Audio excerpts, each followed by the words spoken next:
Juzi nimesikia hotuba ya makamu mwenyekiti wa Chama cha Demokrasia na Maendeleo Chadema. Hebu tujaribu tuwe wa kweli. Amezungumza kama Lissu hatoachiwa kwa sababu amekaa mwaka mmoja jela, juzi amefikisha mwaka. Anasema watakaa vikao na watengeneze maandamano ya nchi nzima kuishindikiza serikali imwachie mara moja mwenyekiti wa Chama cha Demokrasia na Maendeleo. Hebu tuzungumze kama Watanzania wa kweli tunamwogopa Mungu. Wanasema Lissu ni mbovu. Ni kweli Lissu ni mbovu, hakuna nikataa. Tukikataa tukao ni watu wa ajabu. Alipigwa risasi. Aliyempiga mimi simjui. Kama unamjua yoyote aje aseme hapa ndio fulani alipiga risasi. Mimi simjui, lakini najua alipigwa risasi. Wanasema ahurumiwe, akatibiwe nje. Lakini kwa akili ya kawaida, ndugu zangu viongozi wa dini, serikali sio chombo cha huruma. Watu wajua hilo. Tusio tunadanganyana humu. Serikali sio chombo cha huruma. Serikali inaongoza watu kwa kanuni, katiba na sheria. Na inapotaka lake, hata sheria inaiweka pembeni ili itimize lake kwa maslahi ya nchi. Serikali zote duniani. Zote.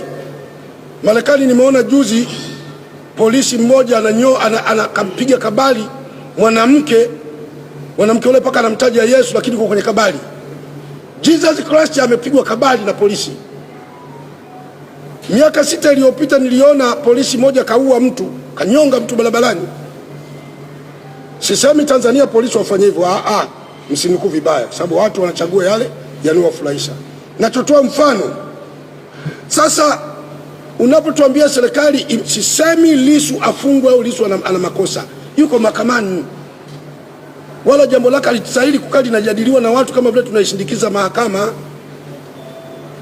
Mahakama ni chombo huru. Lakini kwa sababu Lissu ni kiongozi mkubwa wa kisiasa wa nchi, ndio bado unaona watu wanazungumza haya mambo. Lakini tufika sehemu tuzungumze yale yanotakikana kusemwa kama viongozi wa dini. Ukituambia Lissu ahurumiwe, ukienda kule gerezani, mimi nimefika gerezani, nimefika Butimba, Ukonga, Segelea. Wako watu wagonjwa kuliko Lissu. Wako maalubino wenye tatizo la ngozi, hawapati mafuta yao, miili yote imeoza, wengine wana kansa. Wako kule. Magereza kuna watu wamelala kwenye kitanda tu, toka kiamka asubuhi anawekewa drip na amelala na anampila kwa kutumia haja ndogo na hapati huruma na yuko jela na ni mzee wa miaka 80. Jela wamo. Kuna watu magereza ni viwete kabisa, hana miguu wala mikono, anatembea anatambaa kwa makalio. Na hakimu kamfunga miaka 80 au miaka 50 au kafungwa maisha. Serikali haina huruma. Chombo cha huruma ni vyombo vya dini, mashehe, wachungaji, maaskofu, makanisa, misikiti. Hivyo ndio vyombo vya huruma.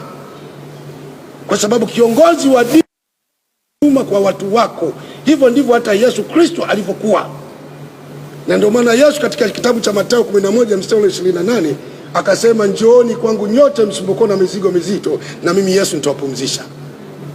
Mjitie nila kwangu Yesu, mjifunze kwangu, kwa maana mimi Yesu ni mpole sana na ni mnyenyekevu wa moyo.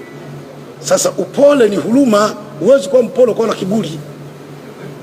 Kwa kazi kubwa ya upole na huruma ni kwa viongozi wa dini. Unyenyekevu ni kwa viongozi wa dini. Na hata Biblia imeeleza mamlaka zote zinatoka kwa Mungu, yapaswa kuheshimiwa. Hiyo ni Biblia. Qur'ani na sisi Waislamu Mungu anatuambia yeye Mungu ndio mpa mamlaka mtakaye, na yeye ndio anamnyima anayemtaka. Hata leo Mungu akitaka askofu huyu awe rais, anakuwa. Nani anapinga? Atakuwa. Mungu ndio kishataka awe, atakuwa tu. Wewe hata useme atakuwa. Iwe isiwe atakuwa. Sasa unaposema unashindikiza Lissu atoke, ina maana unairahisishia mahakama au unaituma mahakama.